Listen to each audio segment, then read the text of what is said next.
last time on the Lazy Geckos. We took you to the Hotel del Coronado in San Diego for a few days of fun. It was truly amazing to see this historic hotel in person. We encourage you to go visit if you can.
Left hand outside of the left. You guys know what you're doing? You can do it, honey. I know.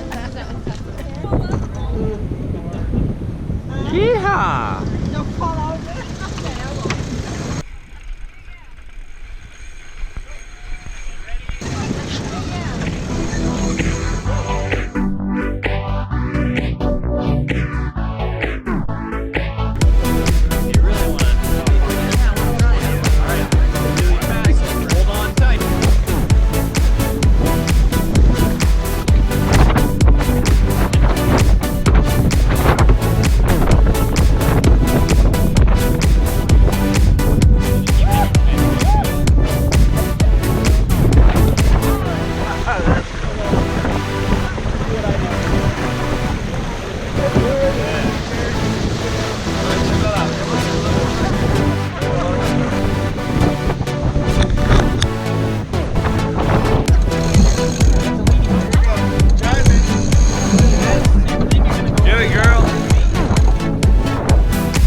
A little bit more. We're going to go for speed here. No, you don't have to. You don't have to go to it. There we go. Oh, I don't. Now turn it back to the level. Exactly. If I want it, it's here.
Go.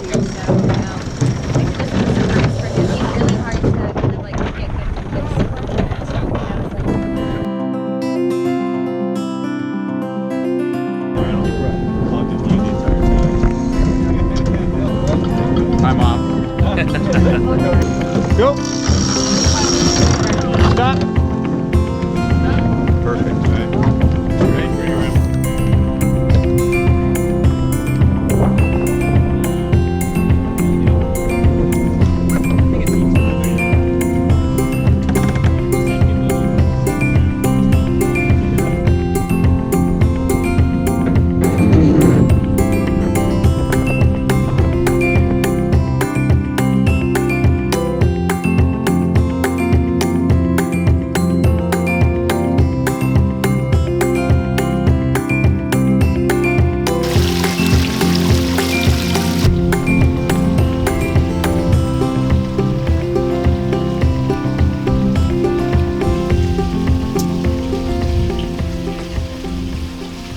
South Coast Winery Resort and Spa is just that. They have 38 acres of vineyards and it lies amongst Temecula.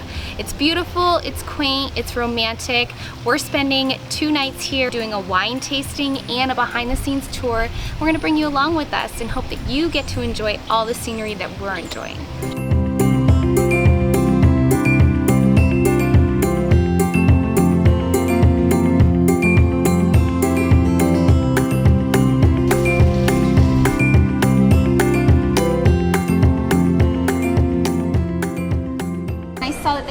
Deal going on to buy 12 bottles and you do get a little discount, so I'm going to take advantage of that and I'm going to send you guys the bottles.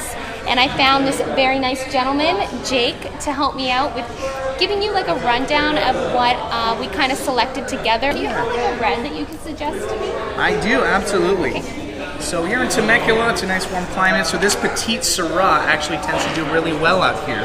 This is a big fan favorite. We sell a lot of this one, but Petite Syrah, it's a nice full-bodied red minus that bite a lot of times. So it's this one's had plenty of time to soften up. For those of you that don't like those heavy tannins, it's a 2012.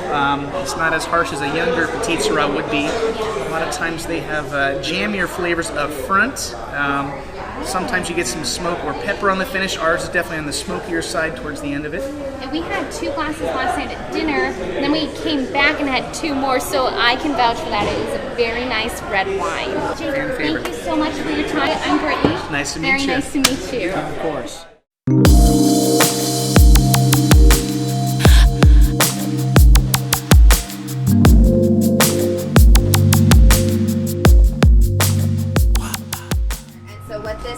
Spinning auger is it doesn't actually crush the grapes, but it's going to go ahead and just move the process down until we get to this conveyor belt. From this conveyor belt, we'll have actual humans hand picking out all of the moss or material other than grapes. So the leaves, the branches, the bugs, the critters, anything that isn't a bundle of grapes is going to get hand picked out. And then from there, it drops into our destemmer.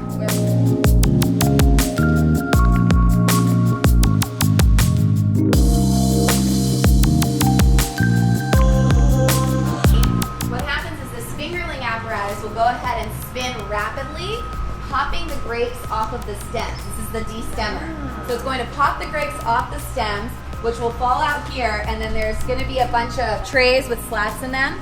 And these are another sifting table that sorts through the stems, the grapes, the mog, material other than grapes, until we just get the grapes. Anything that isn't grapes is gonna go ahead and become fertilizer. We're gonna decompose it for the next 9 to 12 months. This is where it determines whether the wine becomes white wine or red wine and how we're gonna go through the fermentation process. So once we have all the grapes, if we're gonna make white wine, because whether it's a red grape or a white grape, the juice inside is clear. The juice inside the grape is the same color regardless of the color of its skin.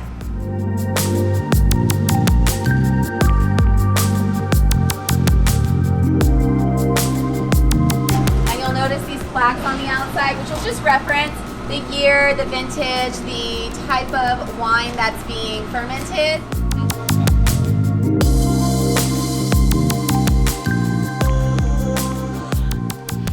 So we spent 2 nights here at the winery. It was great, and it was really, really romantic. The room was amazing. We got it right on the ground level, so the vineyards backed up to it, and that was really cool and beautiful. We heard some ruckus actually at night. I think it was coyotes. And then we did 2 wine tastings, which were great. They had a fabulous selection. You could choose what you'd like to try. They told you about it. And then one thing that was really cool that we did was the wine tour. And they took us literally behind the scenes. The production process was awesome. They actually explained how the wine was made and how they figure out if it's going to be a white, a red, a rosé, and so on. And then at the end of the tour, we had done a lot of tastings. We actually bought some wine for our patrons, and we're going to raffle that off or randomly select and send it to some of our patrons, so that was really fun. We were pretty tipsy by the end of it, so we ended up in the room with our beautiful jacuzzi tub, which is in every single room, and lots of rose petals, and the night is left to the imagination.